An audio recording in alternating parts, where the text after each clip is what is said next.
Major political or economic event. Radio Algeria International, our voice in the world.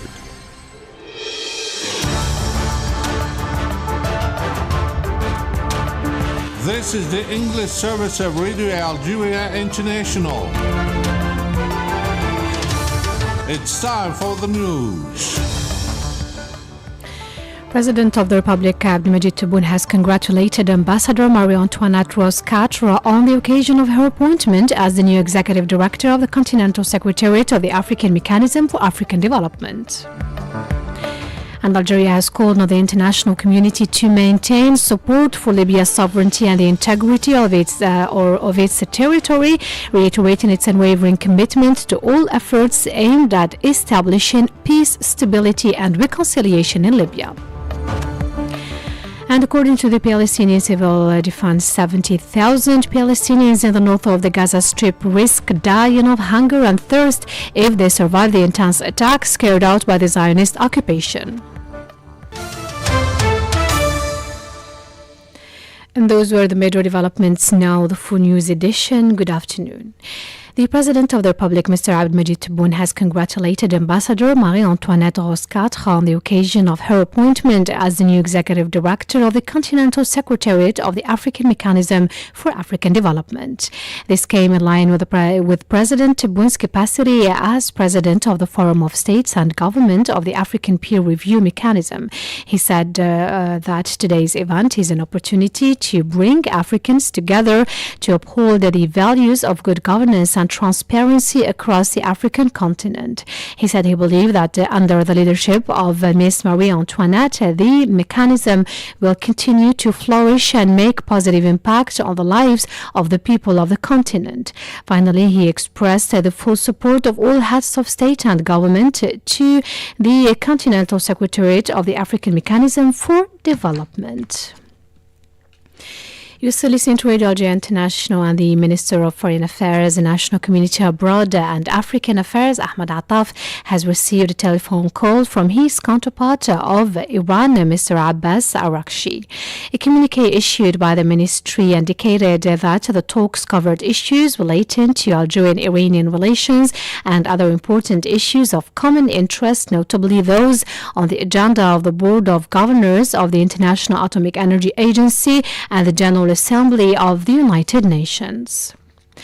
The Minister of State, Minister of Foreign Affairs and National Community Abroad and African Affairs, Ahmed Attaf, also received a phone call from the Minister of Foreign Affairs, Migration and Tunisians Abroad Mohamed Ali Al-Nafti. On this occasion, the Tunisian Minister presented his sincere congratulations to Ahmed Attaf for the renewed confidence in his person by the President of the Republic by appointing him a Minister of State, a Minister of Foreign Affairs, National Community Abroad and African Affairs. You're still listening to Radio Algeria International, and still with the activities of the Minister of Foreign Affairs, Mr. Ahmed Attaf also received the Director General of the Continental Secretariat of the African Peer Review Mechanism, Marie-Antoinette, as a part of the presidency of the President of the Republic, Abdelmadjid Tebboune, of the APRM Forum of Heads of State and Government. Held in the presence of the Secretary of State to the Minister of Foreign Affairs in charge of African Affairs, Salma Bakhta Mansouri. This meeting was devoted to the presentation of the main guidelines of the program of the Algerian presidency of the APR Forum of Heads of State and Government, notably the Strategic Action Plan for the years 2025-2028, as well as the agenda of the summit of the forum scheduled for next February and which will be chaired by the President of the Republic. In preparation for the summit, Ahmed Attaf will chair the 38th session of the APRM Committee of Focal Points on Thursday via video conference. And now Algeria has called on the international community to maintain its support for Libya's sovereignty and the integrity of its territory, reiterating its unwavering commitment to all efforts aimed at establishing peace, stability and reconciliation in Libya. Speaking at the 6th monthly briefing by the prosecutor of the International Criminal Court, ICC, on Libya, Algeria's permanent representative to the UN, Ammar Benjama, said the international community had a collective responsibility responsibility and great debt to honor towards the Libyan people, stressing that the disastrous toll on the people and institutions in Libya demands our immediate attention. With regard to Algeria's position on the crisis in Libya, Ammar Benjama explained that it was based on three principles: the sanctity of justice, sovereignty of Libya, and the need for regional stability. He also urged the international community to maintain its support for Libya's sovereignty and territorial integrity, reiterating Algeria's unwavering commitment to support all efforts to establish peace in Libya.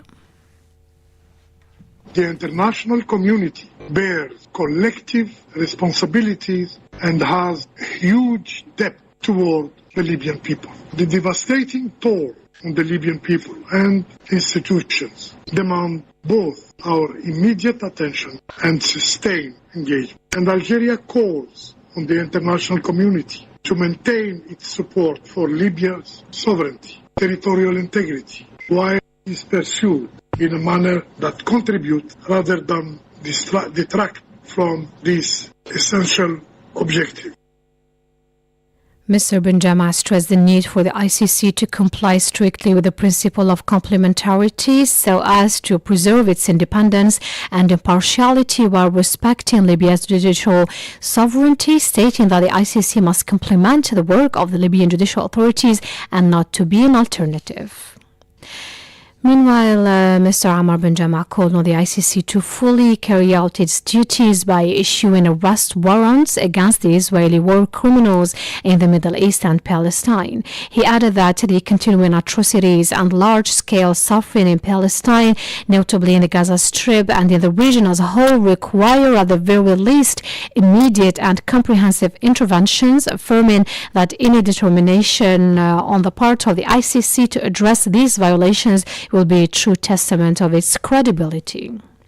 Let me talk about Gaza, about Palestine. We call upon the International Court of Justice, International Criminal Court, to fully exercise its mandate by urgently issuing arrest warrants and starting the prosecution against war criminal in the Middle East, in Palestine, in Israel. The ongoing atrocities and widespread suffering in Palestine, especially in Gaza, and indeed across the region, demands nothing less than comprehensive and immediate actions. That was the statement of the Algerian ambassador to the UN, Ammar Benjama.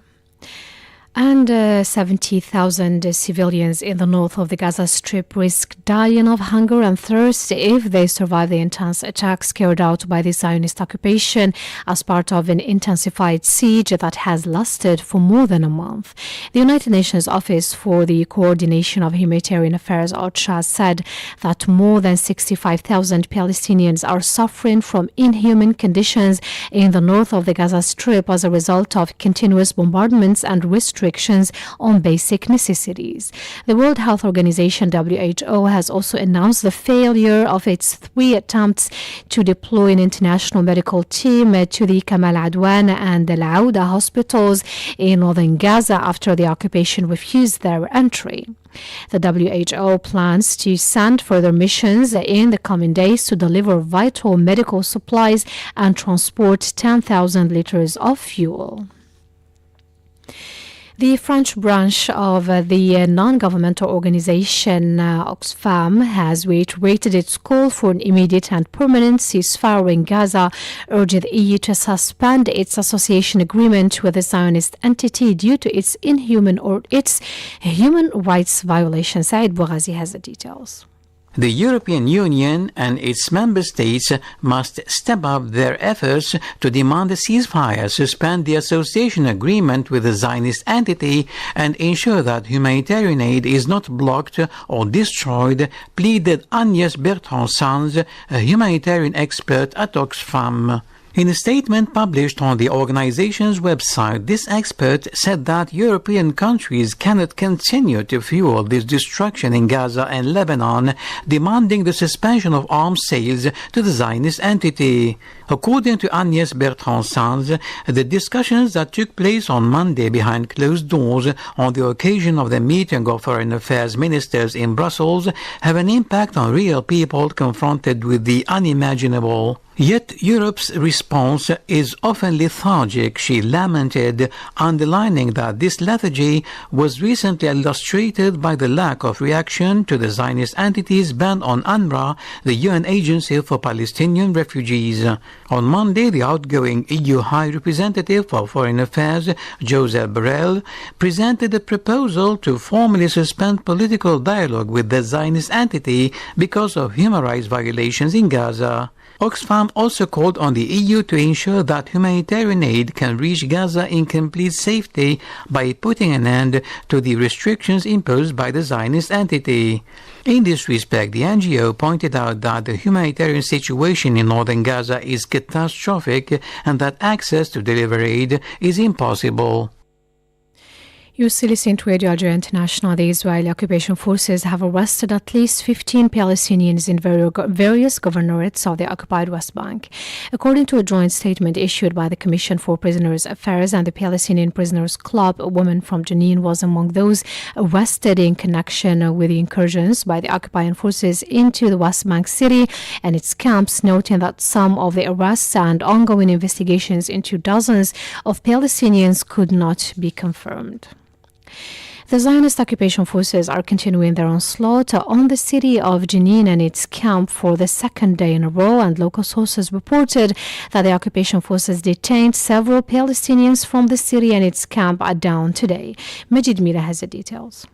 According to witnesses, the occupation forces raided a large number of citizens' homes in the Jenin camp and detained a number of them, including a woman, while conducting a field investigation inside their homes. As the aggression on Jenin entered its second day, the occupation sent military reinforcements accompanied by bulldozers to the city of Jenin and the outskirts of its camp, while violent confrontations continued in the eastern neighborhood of the camp. The occupation bulldozers destroyed the power lines, which led to a complete power outage in the city of Jenin since dawn today. In the Jenin camp, the occupation soldiers turned some homes into military points, especially in the neighborhoods of Abdul Hazm and Jura al-Dahab, while drones continued to fly. The occupation forces also destroyed parts of the municipality stadium in the eastern neighborhood of the city of Jenin and bulldozed the school street. The Jenin Education Directorate announced the suspension of public and private schools and their conversion to electronic schools in the city of Jenin and its camp due to the ongoing aggression. The number of slain Palestinians since yesterday has risen to 5, according to medical sources. Still with the Palestinian issue, and the Palestinian Ministry of Health has announced that more than 1,000 doctors and nurses have been killed since the start of the Zionist genocidal aggression against the Gaza Strip more than a year ago. The ministry statement indicated that the Israeli occupation forces continue to target the entire health system in all areas of the Gaza Strip, destroying dozens of hospitals and medical centers. And Norway used to request an advisory opinion from the International Court of Justice, ICJ, condemning the Zionist government's decision to end its cooperation with the United Nations Relief and Works Agency for Palestine Refugees, UNRWA. According to media reports, the Norwegian Deputy Foreign Minister held preliminary consultations at the UN in New York to discuss a draft resolution to be submitted to the UN General Assembly that would request an advisory opinion from the UN Tribunal aimed at protecting the humanitarian agency and allowing it to continue operating in Gaza. And China's permanent representative to the United Nations, Fu Kong, has said that it was unacceptable for the UN Security Council to remain at standstill and inactive while the situation in the Middle East remains extremely precarious, particularly in Gaza, ravaged by more than a year of genocidal Zionist aggression. Over the past 13 months, the situation in Gaza and the situation in the Middle East have remained a top priority on the agenda of the Security Council. He record at a ministerial briefing on the Middle East on Monday. He noted that they have adopted resolutions calling for an immediate ceasefire, but a ceasefire remains elusive to this day. And dozens of Zionist settlers today stormed the esplanade of the Al-Aqsa Mosque in the occupied city of Al-Quds under the protection of the Israeli occupation police. The settlers broke into the mosque compound in successive groups, led provocative marches, and performed Talmudic rituals. Islam's third holiest site, the Al-Aqsa Mosque, is subjected to daily acts of desecration on a daily basis by Zionist settlers and police officers. Still in the Middle East, but to Lebanon now, more than 200 children have been killed in Lebanon 2 months after the intensification of the Zionist aggression, warned UNICEF, an average of more than 3 per day. The spokesman for the United Nations Children Fund said at a press briefing in Geneva that a troubling trend was emerging. These deaths had been met with inertia by those who were in a position to put an end to this violence. He added that there must be a hope that humanity would never witness again such a carnage of children in Gaza, but there were frightening similarities for the children of Lebanon. You're still listening to Radio Algeria International, and to Western Sahara now, the annulment or the cancelling by the Court of Justice of the European Union of the Fisheries and Agricultural Agreements between the EU and Morocco has roused great satisfaction among Spanish farmers who for many years have considered these agreements as an unfair competition and illegal exploitation of Western Sahara's resources. Said Bougazi has the details. In an interview with the Spanish newspaper El Independiente, the person in charge of the COAG, Coordinating Committee of Farmers and Stock Breeders Organizations, Andres Congora, underlined that the Spanish campaign owes a debt of gratitude to the Sahrawis and the Polisario Front for successfully waging the legal battle against the fisheries and agriculture agreements between the EU and Morocco, which has shown that it is not a reliable partner. In his opinion, these agreements have shown that Morocco is not the reliable partner that the Spanish government would like to present as such. On the contrary, it is a state that uses all its weapons for its own interests and cares about nothing, including human rights issues. The agreements annulled by the EU Court of Justice are seen as an act of plundering which hides behind it the non-compliance with European regulations and tax evasion.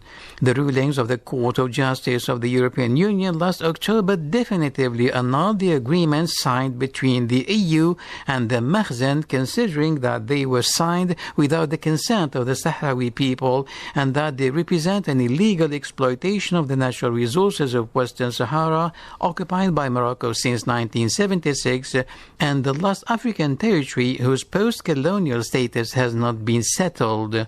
However, the head of COAG recommends vigilance in the face of Morocco's attempts to circumvent the law, while calling on European consumers to give preference to products that comply with ethical standards. You're still listening to Radio Algeria International, and back to the country now about the OPEC, the Gas Exporting Countries Forum, and the Organization of Petroleum Exporting Countries have stressed in Baku, Azerbaijan, the need to strengthen their cooperation to defend during the 29th session of the Conference of the Parties to the United Nations Framework Convention on Climate Change, COP29, the rights of countries to a fair, realistic, and equitable energy transition. During the third coordination meeting between the two organizations held on the sidelines of COP29, scheduled till Friday of the current month, the two sides highlighted their shared commitment to strengthening their ties, including the technical level, in light of the complex interactions between energy, climate, and development. You're still listening to Radio Algeria International.